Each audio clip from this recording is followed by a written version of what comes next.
Welcome to Big Girls Don't Cry. We are your hosts, Shan and Georgie, and we're just two friends figuring it out as we go. And we're so thrilled you're here with us today. This podcast is all about getting real. We're talking the messy stuff, the magical stuff, and everything in between. Because let's be honest, being human is incredibly tough sometimes. But when we share the messy bits, that's where the magic happens. So grab your coffee, wine, or whatever fills your cup and come hang with us.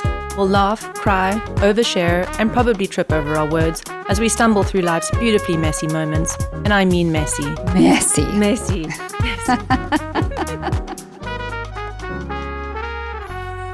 Hi everyone, and welcome back to Big Girls Don't Cry, the podcast where we explore resilience in all its forms. The loud, the quiet, the messy, and the transformative. I'm Shan.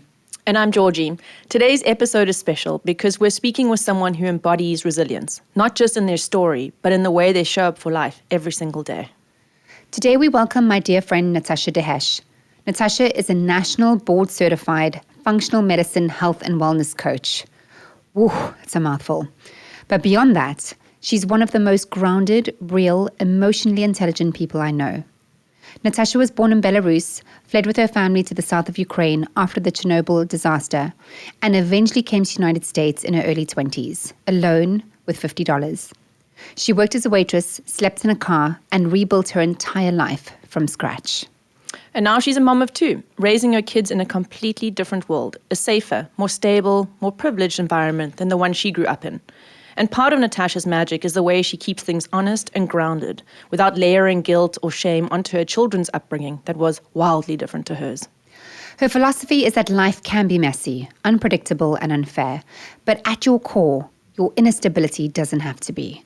She believes that choosing vulnerability over armor leads to deeper connection and draws in the people and life experiences that are right for us. Perhaps we're referring to the law of attraction here. She holds that what life throws our way can also serve us, however disguised.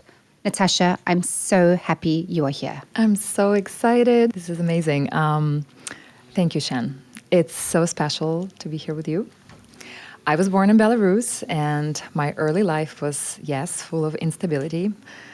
Moving after Chernobyl happened, living in southern Ukraine in real poverty, and then coming to the States as an immigrant alone in my early 20s. I did not have a plan or safety net. I worked long hours. Yes, I did sleep in the car just one night. I know it sounds very dramatic, but it truly did happen. And I learned resilience the hard way. It all feels dramatic looking back, but when you're in it, you just do it, and you have a privilege of reflection only when you're looking back at it, not in the moment. Becoming a parent added obviously another layer, raising kids in circumstances so different from how I grew up. It's beautiful, but it's very complicated.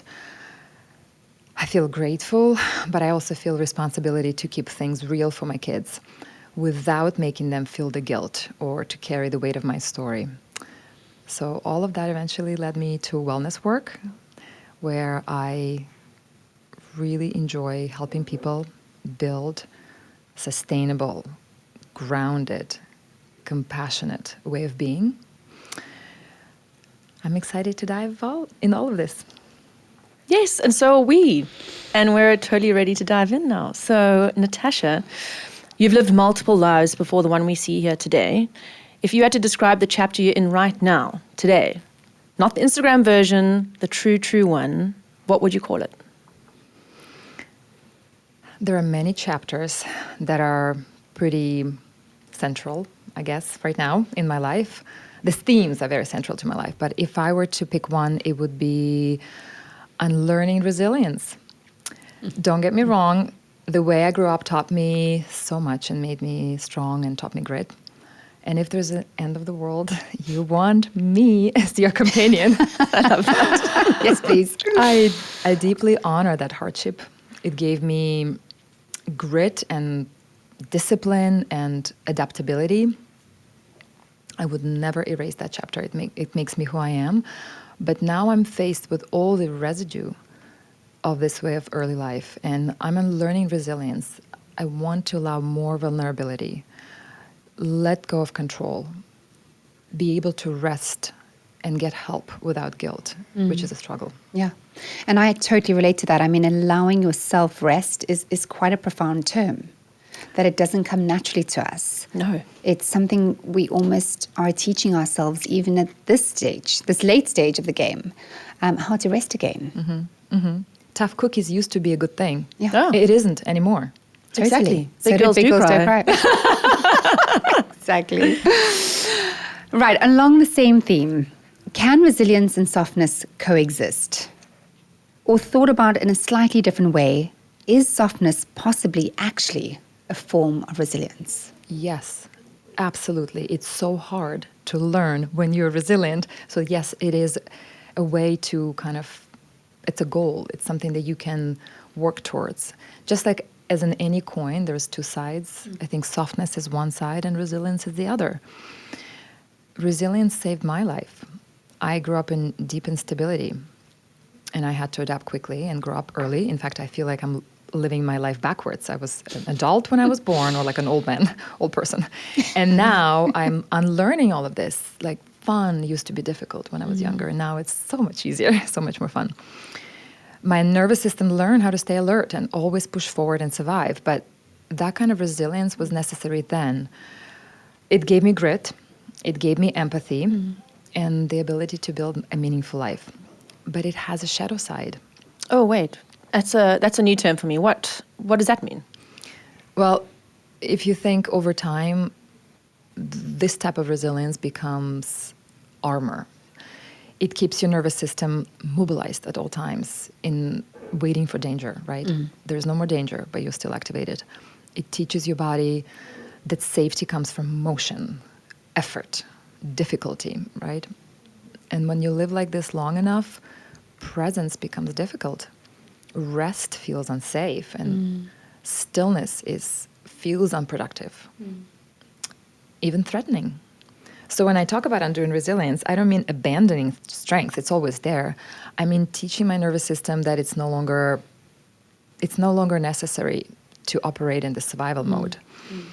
So this chapter is about softening, learning how to receive, how to be, how to inhabit the moment. It's about keeping the feeling of resilience, but releasing the constant alertness. Yeah. I love It's that. almost like nurturing the saber-toothed tiger, Yes. allowing the tiger to rest and to feel safe Yes, and yes. to feel like it's in a receiving mode, not ready for action, ready to pounce on the next possible challenge or scarcity or fearful moment that's around the corner. It's so hard. It's the hardest thing to unlearn. Yeah. And Absolutely. I totally get that. Wow, well, that was deep and profound. So we're going to shift gears.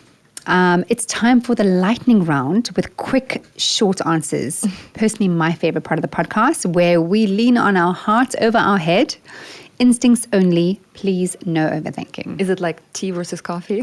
Sort of. A little harder. Are you ready? Sure. A tiny ritual that instantly makes you feel more anchored. Okay, I'm a nature person, so looking outside the window and taking a broad nature picture in and breathing.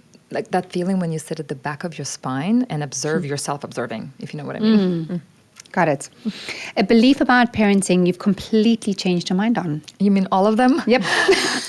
Okay, well, if I were to pick one, it probably would be that I used to think kids needs to self-soothe early and that struggles build character. But that just went out of the window really early. I still have this terrible weight of guilt on me for taking away a pacifier from my child, my firstborn, too early. I was under the pressure of my cultural beliefs that, you need to, no crutches, you have to sort of become stronger and more regulated on your own.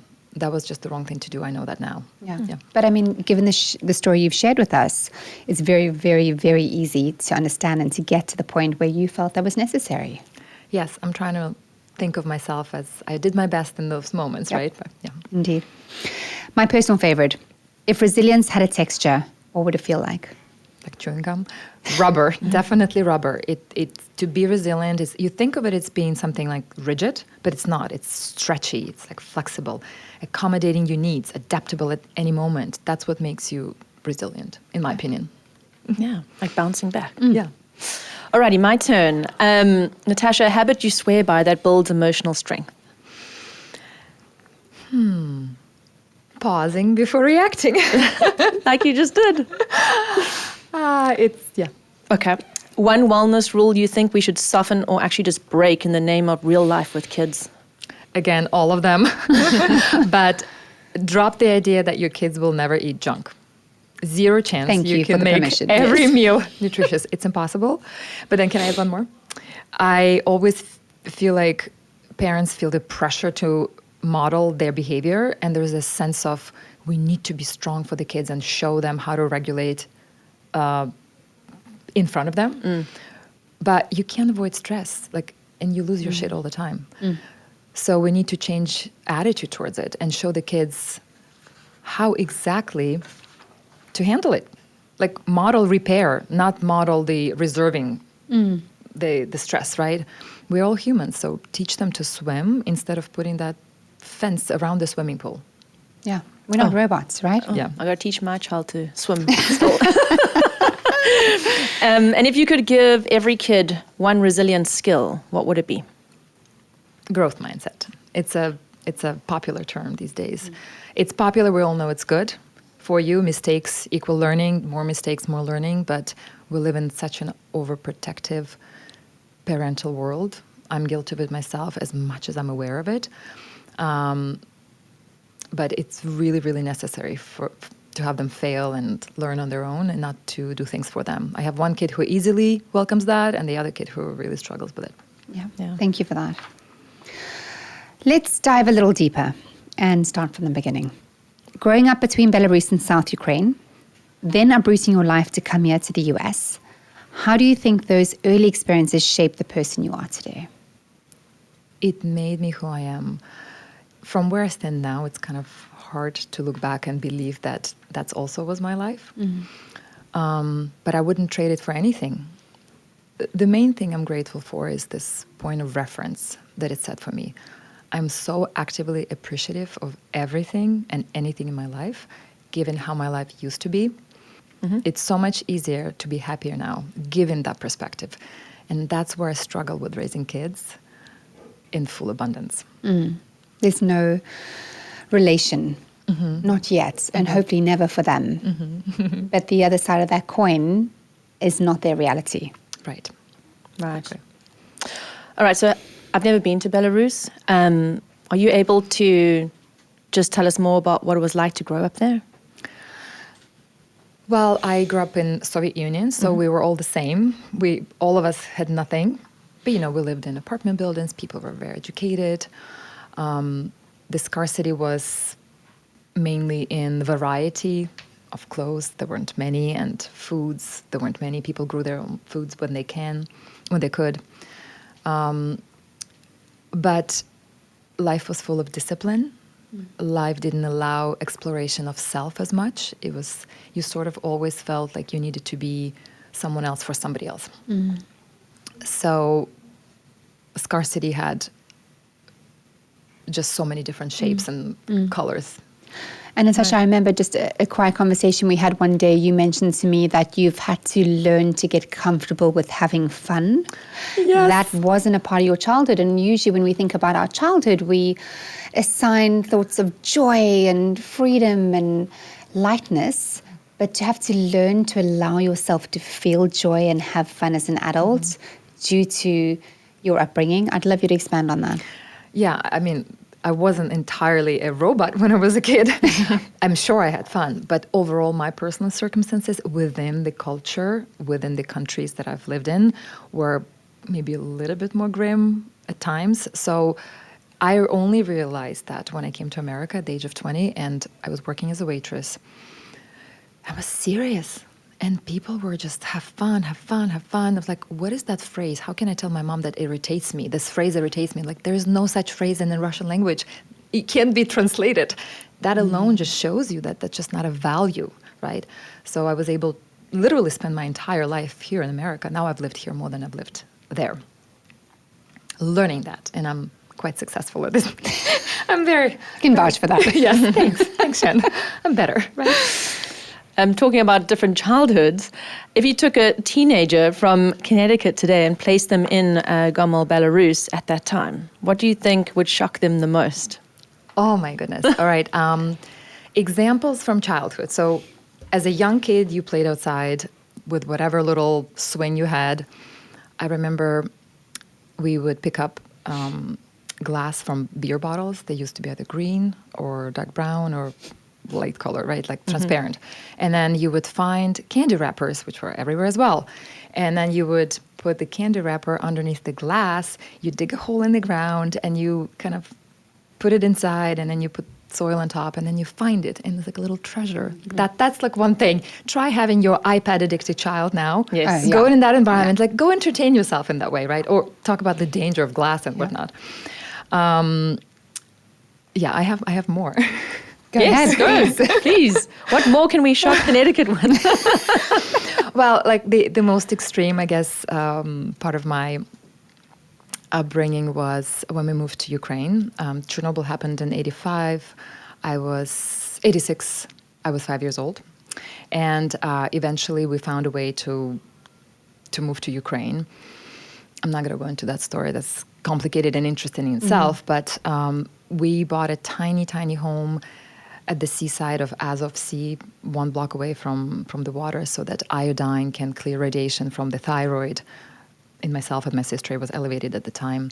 And we bought that tiny little shack to rebuild. And in the end, we never were able to rebuild it because devaluation happened and all the money that we saved throughout our lifetime basically evaporated. So we stayed in that really, really tiny house. We had toilet outside. We had to heat the house with coal. I remember being able to like touch the ceiling with my elbow as a nine-year-old. With your elbow? It was just, the rooms were so tiny and kind of moist. The weather was like, say, -4 Fahrenheit, and you have a toilet outside, okay? My sister's 2. I'm 9 at the time. So yeah, that one. or I still I can't believe this happened. And I've actually asked my friends who are my peers, like, did that happen to you too? Is that a story I'm making up in my head? I got my period when I was 11.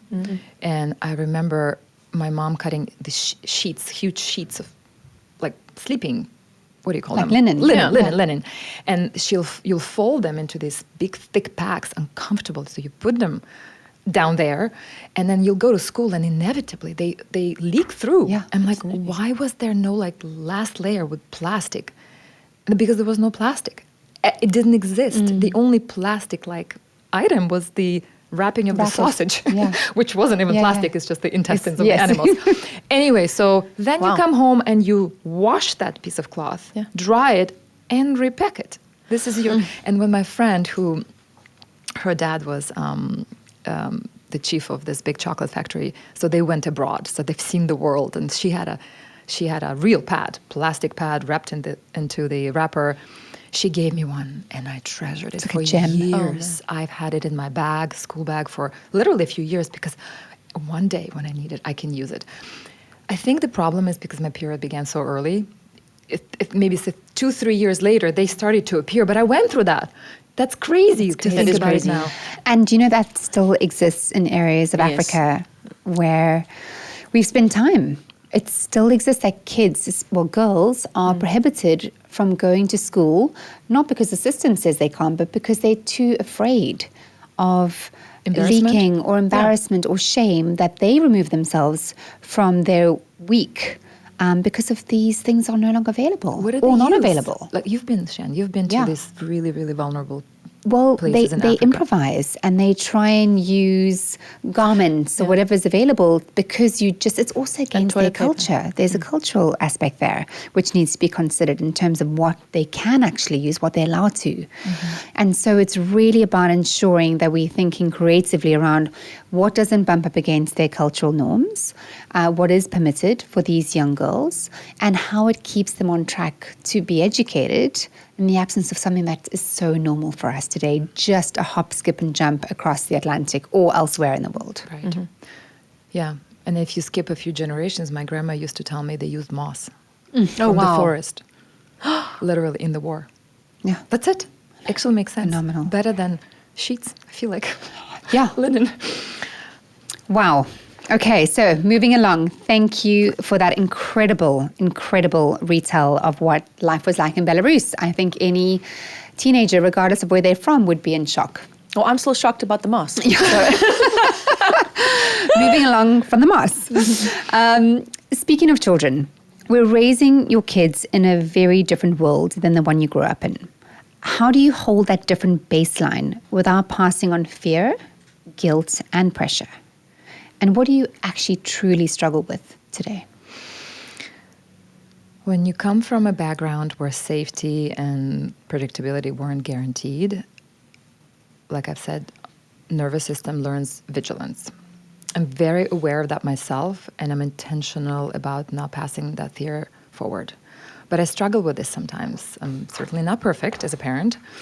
My regret lies in the fact that it's so much easier to appreciate life when you have a perspective like I did as a kid. But even people with perspective can be miserable. The secret lies in cultivating that sense of intense gratitude, especially for little things. That no one can take away from you, however much abundance or scarcity life brings. Thank you. And talking about that perspective that you now have, what kind of resilience do you think kids of today actually need? When you have a physical struggle and you care about basic needs, it teaches you one type of resilience. When that is satisfied, I think the resilience our children need is way harder, if you ask me. Their world is one of constant stimulation, constant comparison, so much pressure. It's not the scarcity of resources per se, but it's this insane overload of information and expectation. Everything is on steroids. They don't need to learn how to endure physical hardship the way I did, but they need to learn how to regulate their nervous system. How do you tolerate discomfort without panicking? And how do you develop a strong sense of identity and self-trust when you're bombarded by these choices of identity or imposed on you, right? So as a parent, I'm learning how to soften my own survival reflexes so I don't pass them on to them. And I'm slowing my own reactions. I'm trying to model rest, and I'm valuing presence over productivity. I really, really don't want my kids to inherit my nervous system urgency. It's like one thing I would love not to have. I want them to be more present, more regulated, more grounded. They belong in such a complex world, and if I soften my ways, I hope that they can soften their ways as well, if you know what I mean. It's almost like they don't need for the basics, but their need is anything but basic. Exactly. You know, Which is food, so much harder. water, shelter. Yeah, it's all mental. Yeah, that's... Mental is hard, physical is so much easier. Yes, absolutely. So now we know what you don't want to pass down. What values do you consciously want to pass down to them? And how did your parents' own actions and approach to your education maybe shape the way that you parent today too? My parents were really selfless. I'm really grateful for them. What my parents did, and I would love to do the same for my children, is to give them the agency to build their life the way they want, sort of without unnecessary influence. My parents told me to learn English. Anything I ever complained, which I didn't much because I was such a good Soviet Union girl, they always told me, learn English, learn English. I went always to the farthest part of town, to the best school. And when I was 13, they borrowed, I think it was $100. My mom at the time as a teacher made $20 a month. So they had to borrow from every neighbor to be able to send me to Germany with an intention for me to see the world. They wanted me out. They wanted for me to have this other perspective. And then when I left at the age of 20 to go to the States, yes, I was scared and they were scared. I only had $50 in my pocket. That is a true story. And my mom cried for 5 months. But I never knew about it until like 20 years later. Oh, no. She would never put that guilt on me. And so many other kids in my situation at the time, who decided to stay in the States and not come back to Belarus, their parents wouldn't talk to them. They shamed them, put so much guilt to them. How could you? I've raised you. Where are you? Abandonment. Yes. So the main message from my parents has always been, and they verbalized, like they spoke about it constantly, is you don't owe us anything. So I want to do the same for my kids. I want them to be their own people and kind of carve their own path, whatever that is. Even if it's not necessarily progression as I see it, maybe it's a deviation of my own values, and I want them to have that, knowing that I have their back, and they don't owe me anything. It's almost giving them the gift of freedom. Yeah, they can figure it out themselves and become their own people. I love that. And I think just your parents are phenomenal to be able to have that view of raising you, under those circumstances and still give you that much freedom in terms of figuring out yourself. I think they were motivated by the basic idea of a better life. And I find it a little bit harder here to do the same for my kids, because I find myself trying to shape who they are. And so what I just described about you don't owe me anything is a core of my parenting. But in the moment, they're only 9 and 11, I find myself sort of guiding them strongly. And I question that all the time, live such a free parenting type of respect your child.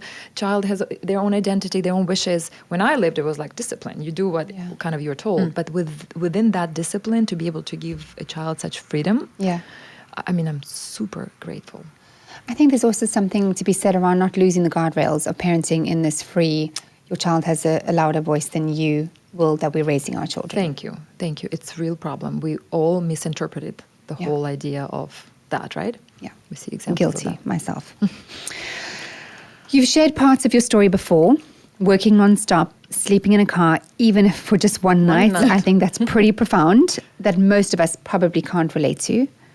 Surviving. Camping. There you go. Surviving on grit. Is there just one isolated moment from those early years that completely transformed you? I'm thinking. When you're stuck in the muck of it, you don't feel the transformation. I think the surprising part is that transformation, real change, happens very gradually when you don't notice it until you reflect back. But practically speaking, there was one moment when I felt like I got to get into life, and it wasn't even coming to the States, because that was, it was it, right? It changed my life. But when I got into Smith College, I was working as a restaurant waitress and hostess, studying in community college. And my friend who was working with me, she's like, do you want to come along and see these colleges? I'm touring because she was a high school student. So I went with her and I visited these 2 colleges, Mount Holyoke and Smith. It was in the driving distance from my work, from where I lived in Lenox, Massachusetts. And I remember like, wow, no way, people study here? This is available to humans to live like this? And then I applied and I got in. And when I got that phone call and this woman in admissions gave me a yes, I feel that feeling still. It really transformed my life. It was then that I was validated, approved. It gave me permission to continue forward. I will be recognized and understood and heard, and now I can, that feeling. Amazing. Along the same theme, you've lived in very different worlds, the journey from scarcity to abundance. How has crossing social classes shaped how you personally understand success and fulfillment today? Right. When I look back, I definitely feel like I've lived many lives, many generations, but then of course also different in the sense of a social class, from not having anything to having a lot. You gain a rare and humbling perspective. In poverty, achievement feels like it's a necessity, it's survival. You proving your own worth. And moving forward becomes the measure of value. And striving is not a choice, it's a necessity. But when you live in abundance, you start to see that achievement alone doesn't create fulfillment.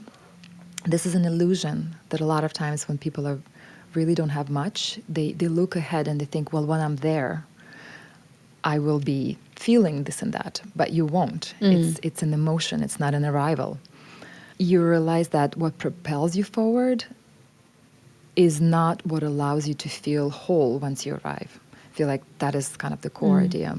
What actually creates fulfillment is this recognizing where you are, who you are, and being able to anchor yourself in that present moment. Those external attributes of life, they don't create satisfaction. We all know that. Yeah. People, people very successful people, famous people, they arrive and it's disappointment. It instantly becomes not enough. You then continue to look forward to something else because it's that idea of moving, advancing forward that is fulfilling. It's not the owning or having things. What do they always say? It's not the destination, it's the journey. Exactly. Yeah. What is there? Yeah. And to recognize not the what don't I have, but what have I accomplished so far? Sometimes just having a glance back, not to sit in it, but to recognize where you are today only comes from looking where you've come from. Mm-hmm. Absolutely. But it's hard not to want to be somewhere, to arrive somewhere. I struggled a lot in my life, still maybe am a little bit. I zigzagged through my career. I worked in fashion production, speech writing. I worked in finance on Wall Street in a brutal, uncomfortable environment. And I always felt so insecure because in America, you're supposed to know what is your passion? Are you living your passion? That pressure was very unbearable. And I remember my mom, she used to console me by saying, well, look at the effect you have on people. Look at what your attention or intention and kindness does for your friends or whoever you're in touch with. That, what she told me, gave me such comfort to know that maybe just being who I am and having a positive effect is enough. And later on, I found this beautiful talk by Elizabeth Gilbert about hummingbirds. I can't find that talk since online. I don't know where it is. It's evaporated. Maybe it was like in my mind, in my dreams that I've seen it. But she talked how very few people find this one thing that they love so much and they're so passionate and they dedicate all their life to it. And in fact, that could also feel like a trap.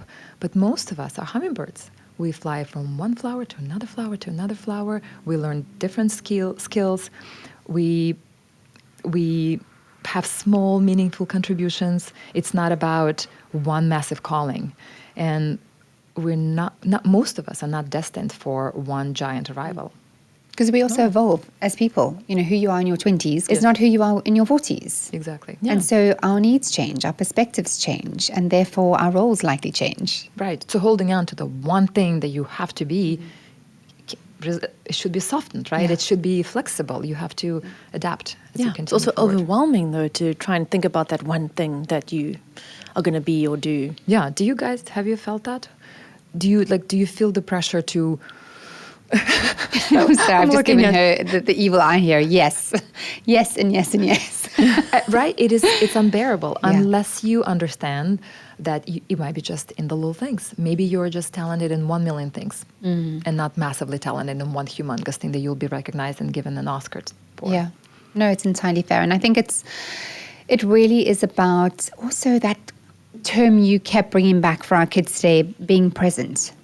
You know, just having the presence to sit in the joys and then just holding them just as joys. Maybe those are not the things you're going to end up doing or evolve into a role that you do for life, but really just having that peace.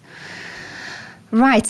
Conscious of time, I think we really need to get to the practicalities in terms of sharing with our audience some of the key things that you do. We became so philosophical on this topic of resilience. Exactly.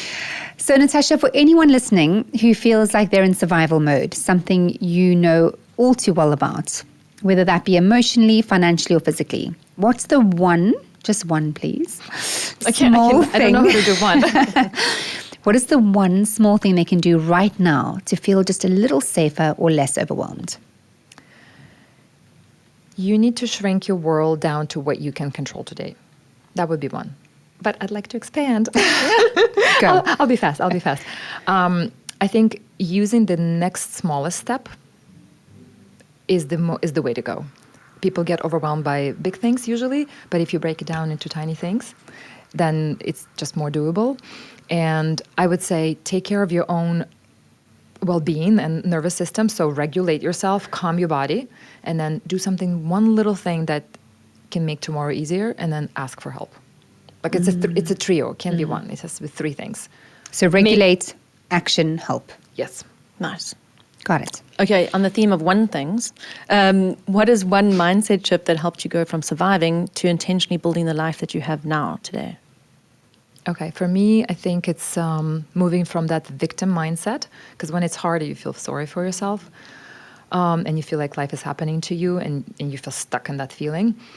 The real shift was realizing that thriving requires intention, design, and it's not just by endurance. So life is happening to me versus I get to participate in creating my life. I used to be so good at staying alert and like on edge, and that can carry you far, but going against the current eventually takes you down, wears you down. For families wanting to introduce a food is medicine approach, I know that's something that you embrace in your own life and in your work. What are 3 doable changes one can make this week that would boost mood, energy, and stability? Okay, so we all know that right now, the main thing to control is your insulin sensitivity. That means we are all overloaded by processed foods and sugars being white breads, white rice, pastas, and all that. So we need to control our blood spikes. And to balance that, you just need to do one thing, and it changes the way your body reacts. Start your meal with fiber, followed by protein, followed by carb. Not the other way around.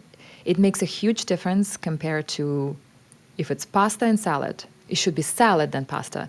And if I can recommend Glucose Goddess, it's an Instagram account. She has these amazing examples, graphs where it shows your blood sugar spikes based on what you eat before or after. So the order of consumption. Order of consumption, yes. Eat vegetables first, meat next, or beans next, and then you eat a carb. Definitely eating that the wrong way around. Oh, and you know what? Protein for breakfast creates stability throughout the entire day. All right, so Shan, I know you alluded to this earlier, but talking practically, what is one simple daily practice to reduce guilt while raising kids with a different baseline than what you had as a child? I think reminding yourself that you will screw up no matter what. As much as we're aware of it, we still act from our own point of reference and pass it on to our children in some way, right? Right. But ultimately, it's the belief that you're exactly the parents that your kids need. They choose you. I really believe that. I believe that too. With all our complexity, trauma, personality, I believe in the dance of souls from the spiritual point of view. Can I just rewind for 1 second? The food is medicine. Natasha, just given your wellness business, can you just give us a tangible example of how you apply food as medicine in your own family? You've spoken about a balance. You've spoken about don't run away from junk food. It's inevitable. How do you reconcile that in a world where you actually know so much about this, but we have children who enjoy sweets and enjoy junk food? How do you create that balance for yourselves? If you asked me that when my kids were babies, I would have been giving you a very intensely pressured answer of how to be a perfect mom and feed your children. But right now, practically, I have this balance sheet in my head where I loosely keep track, basically. If there's pizza for lunch at school, then I have mindful breakfast. So breakfast is nutritious. If they go to a party, then I balance it out with something healthy at home. It's not all healthy or all unhealthy. I try to just sprinkle, keep a balance of things. Keep it real. Keep it real, yeah. Yeah. So now to my favorite part of the show. Natasha, our show is called Big Girls Don't Cry. What does that title mean to you? It's such a brilliant title. I'm so excited for you. Congrats. To me, the title invites women to examine their life and to drop this never-ending pressure we in the society is putting on us. On one hand, to acknowledge just how strong and resilient we are, but on the other hand, to really lean on others, allow space for vulnerability. I think real strength isn't about suppressing emotion. It's about knowing when to stand tall and when to soften. Crying doesn't make us weak. it makes us human, and sometimes it's the fastest way to reset your nervous system. Cheaper than therapy and way more accessible than a silent retreat. And so, to close out that thought, please finish the following sentence. Big girls don't cry. They sob. They do and should indeed. Natasha, thank you for such an honest, layered human conversation. Your story and your wisdom give resilience a whole new meaning. And thank you to our listeners. My takeaway from this deeply personal conversation is that resilience isn't about never breaking. It's about how you rebuild and what you create from your experiences. Before we go, for anyone who wants to follow Natasha, learn more about her wellness work, or connect with her, we'll post out her Instagram and website details for you. And don't forget to subscribe, leave a review, and please do share this episode with someone who you think would benefit from it. Thanks for hanging out with us. We hope you found inspiration and connection in our conversation today. Remember, true strength lies in vulnerability and authenticity. Join us next time as we continue to explore the messy, beautiful realities of being human. Crying is optional. Growth is mandatory. Till next time. On Big Girls Don't Cry.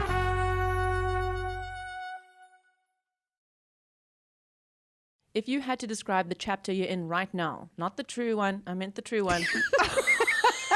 Heart over head, instincts over. No, instincts only. No overthinking. I love that. And what's one mindset? No, I don't that think would boost. I don't think you need gently. Okay, fine. But talking practicality, I mean, practically.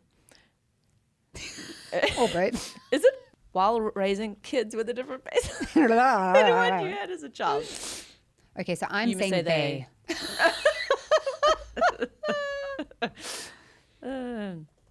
Explore resilience in terms of its norms, not norms, its forms. And don't forget to We'll post out her IG and website details for you.